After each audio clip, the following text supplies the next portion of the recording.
Hello everyone.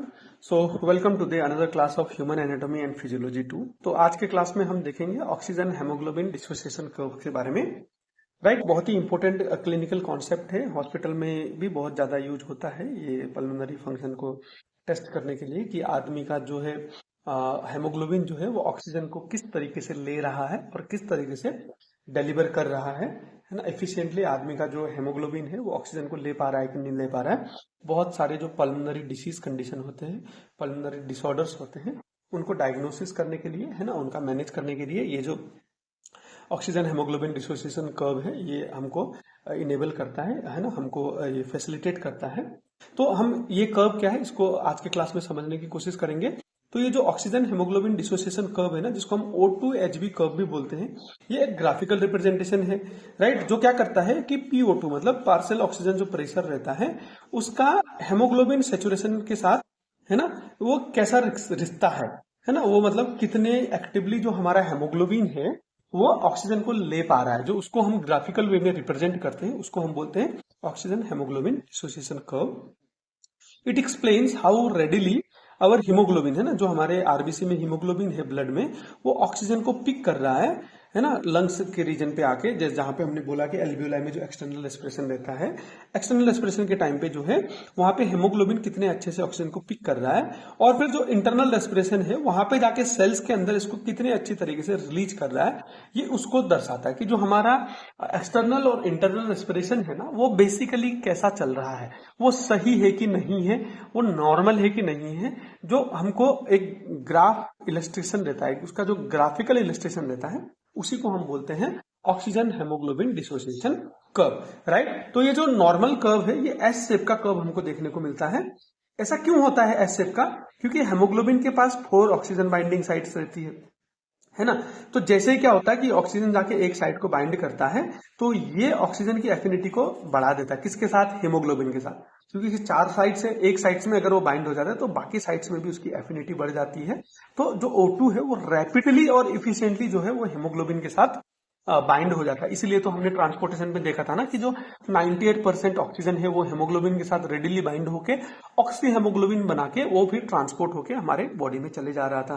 तो जब हमारा यहाँ पे एक्सचेंज हो रहा होता है, क्योंकि यहाँ पे ऑक्सीजन जैसे हेमोग्लोबिन को ट्रिगर करेगा, जो बाकी साइट है वो भी एक्टिवेट हो जाएंगी, हाई एफिनिटी हो जाएगी, और जो ऑक्सीजन है वो इफिशिएंटली हेमोग्लोबिन के साथ जाके बाइंड होना चालू हो जाएगा। इसको हम बोलते हैं लोडिंग इन दी लंग्स। जो ये कितना रैपिडली ऑक्सीजन हेमोग्लोबिन के साथ बाइंड हो रहा है इसी को हम बोलते हैं लोडिंग प्रोसेस, है ना। इसको हम क्या बोलते हैं? Loading process. और यहाँ पे ये जो ऑक्सीजन है ना ये हीमोग्लोबिन पे जा रहा है, और ये जो इंटरनल रेस्पिरेशन के टाइम पे सेल पे जाके इसको रिलीज करेगा, कितना अच्छी तरीके से, कितना इफिशिएंट तरीके से इसको रिलीज कर रहा है, उसको हम बोलते हैं इफिशिएंट अनलोडिंग इन दी टिश्यू। होप यहाँ पे ये दो जो बेसिक कॉन्सेप्ट है इसके आपको समझ में आ गए होंगे। तो जो ऑक्सीजन हेमोग्लोबिन डिसोसिएशन कर्व है वो हमको क्या बता रहा है कि एल्वियोलाई में जो ऑक्सीजन है कितना इफिशिएंटली, कितना रेडिली हेमोग्लोबिन के साथ बाइंड हो रहा है, जिसको हम बोलते हैं लोडिंग, और जो टिश्यू लेवल पे जाके ट्रांसपोर्ट होने के बाद टिश्यू लेवल पे जाके कितना रेडिली, कितना इफिशिएंटली इसको सेल के अंदर डिलीवर कर रहा है, उसको हम बोलते हैं इफिशिएंट अनलोडिंग। वो कितने अच्छे तरीके से हो रहा है, अगर हम उसको स्टडी करेंगे ग्राफिकल माध्यम से तो उसको हम बोलेंगे ऑक्सीजन हेमोग्लोबिन डिसोसिएशन कर्व। तो यहाँ पे ये कॉन्सेप्ट जो है आपको समझ में आ गया होगा।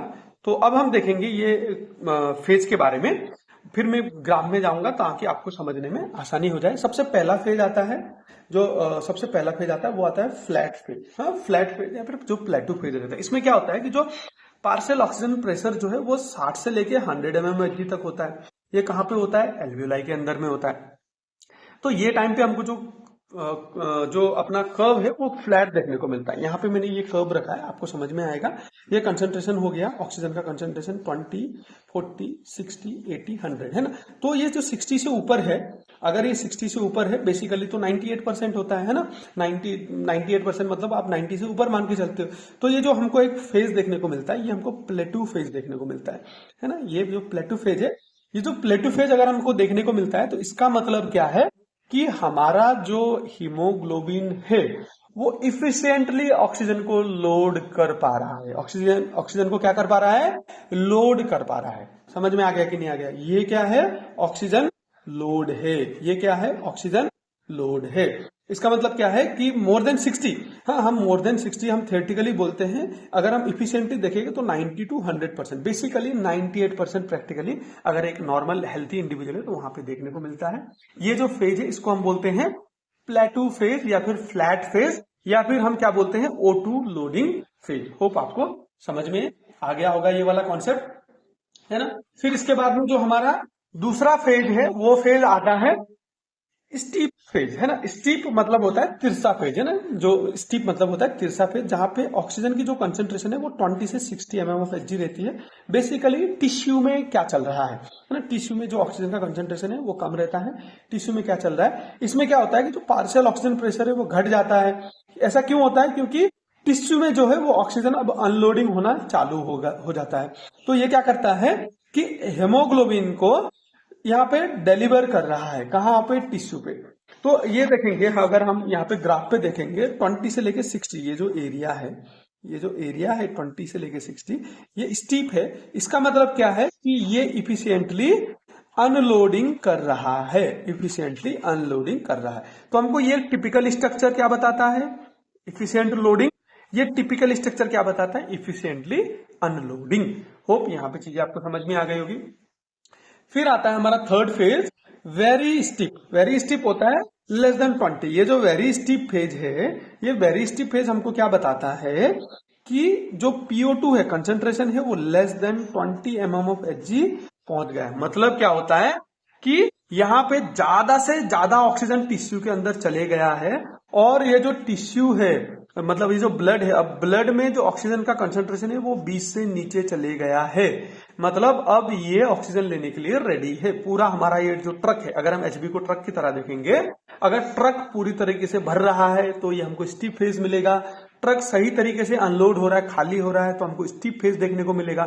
ट्रक पूरी तरीके से खाली हो गया तो हमको वेरी स्टीप फेज देखने को मिलेगा, राइट। तो ये एक नॉर्मल कर्व है। अगर ये कर्व का स्ट्रक्चर बदलता है, अगर यहाँ पे प्लेटू नहीं बनता है, मतलब लोडिंग सही नहीं हो रहा है, स्टीप फेज नहीं होता है, तो अनलोडिंग सही नहीं हो रहा है, वेरी स्टीप फेज अच्छे से नहीं है, तो अच्छी तरीके से खाली नहीं हो रहा है, जो COPD जैसे सिचुएशन में हमको देखने को मिलता है। होप ये जो ग्राफ है आपको समझ में आ गया होगा। अब इसके कुछ शिफ्ट है, ये कुछ कभी कभी राइट साइड में शिफ्ट हो जाता है ग्राफ, कभी कभी लेफ्ट साइड में ग्राफ हो जाता है, क्योंकि ये जो mm ऑफ Hg की बात हम कर रहे हैं ना, ये जो हमने 60 to 100 में बोला है, ये जो ऑक्सीजन का हेमोग्लोबिन सेचुरेशन, और हमने ये जो 60 to 100 के कंसंट्रेशन में बोले थे, जो हम एक्स एक्सिस है। तो ये जो प्लेटू फेज है ये 90% से ऊपर है, और ये जो प्लेटू फेज है ये हमको बेसिकली कहाँ पे देखने को मिल रहा है, 60% से ऊपर। ये जो क्या होता है, लोडिंग। अगर हम इसको पूरे ग्राफ में देखेंगे तो ये क्या होता है, लोडिंग।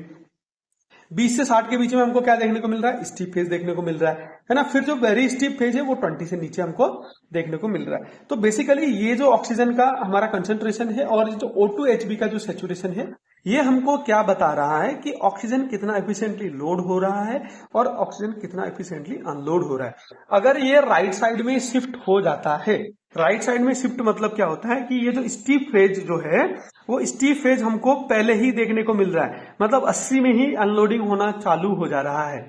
तो ऐसे कंडीशन में क्या होता है कि हमारी बॉडी में O2 की एफिनिटी कम होती है ना, अनलोडिंग बहुत ज्यादा हो रहा है और बॉडी में कार्बन डाइऑक्साइड और एसिडिटी बढ़ी हुई है। ये इंडिकेट करता है अगर ये जो अनलोडिंग है वो ज्यादा कंसेंट्रेशन में होना चालू हो रहा है। अगर ये अनलोडिंग जो है वो बहुत कम पे हो रही है ना, 20 पे आके अनलोडिंग हो रहा है, मतलब बहुत ज्यादा ऑक्सीजन हमारे हेमोग्लोबिन के साथ ट्रैप रह रहा है, इसको हम बोलते हैं लेफ्ट शिफ्ट, जिसमें क्या होता है कि ऑक्सीजन की जो अनलोडिंग है वो अच्छी तरीके से नहीं हो रही है और यहाँ पे जो CO2 है या फिर जो एसिडिटी है वो घटी हुई है। तो ये हमको इंडिकेट करता है। तो लेफ्ट शिफ्ट में हमको क्या देखने को मिल रहा है कि O2 की एफिनिटी बढ़ी हुई है, CO2 का कंसेंट्रेशन घटा हुआ है। आदमी को जब हाइपोथर्मिया हो जाता है, टेम्परेचर कम होता है या फिर pH जो है वो बढ़ जाता है या फिर तो ऐसी सिचुएशन में हमको लेफ्ट शिफ्ट देखने को मिलता है, राइट। ऐसे ही राइट शिफ्ट में O2 घटा हुआ रहता है, CO2 बढ़ा हुआ रहता है। तो ये जो ग्राफिकल इलस्ट्रेशन है इसी को हम क्या बोलते हैं, इसी को हम बोलते हैं ऑक्सीजन हेमोग्लोबिन डिसोसिएशन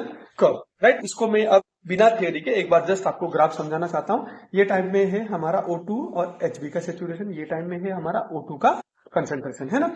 तो अगर हम यहाँ पे देखेंगे ये जो O2HB सेचुरेशन है ना, ये बेसिकली हमारा कितना रहता है, 98% रहता है ना, 90 से ऊपर रहता है बेसिकली। तो ये हमको जो प्लेटो फेज है ये यहाँ पे देखने को मिलेगा। अगर हम इसका एक्स एक्सिस में देखेंगे तो 60 से 100 जो है ये हमको नॉर्मल, ये जो नॉर्मल कर्व है, राइट, ये हमारा नॉर्मल कर्व है। ये अगर नॉर्मल कर्व है तो हमको 60 के बाद में हमको एक प्लेटो देखने को मिलेगा, राइट, जिसको हम बोलते हैं फ्लैट और प्लेटो फेज।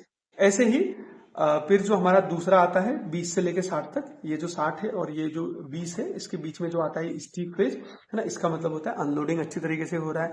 फिर हमारा थर्ड आता है very steep phase. Very steep phase में क्या है कि बहुत ज्यादा अनलोडिंग हो जा रहा है। अगर ये राइट साइड में जाता है तो इसका मतलब क्या होता है कि लोडिंग सही तरीके से नहीं हो रहा है, क्योंकि प्लेटो छोटा हो गया है।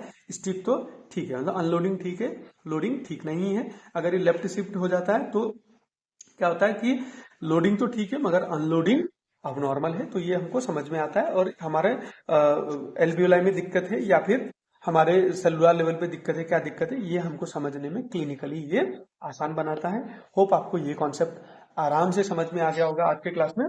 तो आज के क्लास में हमने देखा कि ऑक्सीजन हीमोग्लोबिन डिसोसिएशन कर्व क्या है।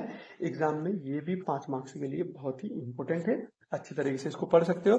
अगर आपको क्लास समझ में आया, अगर आपको है ना क्लास यूजफुल लगा, तो आप वीडियो को लाइक कर सकते हो और अपने दोस्तों के साथ भी शेयर कर सकते हो। अगर आपको कुछ भी दिक्कतें हैं, कोई भी डाउट है, कंफ्यूजन है, तो आप नीचे कमेंट्स में आके पूछ सकते हो, है ना। होप ये क्लास आपको समझ में आ गया होगा। So see you in the another class. Thank you for listening the today's class. Thank you.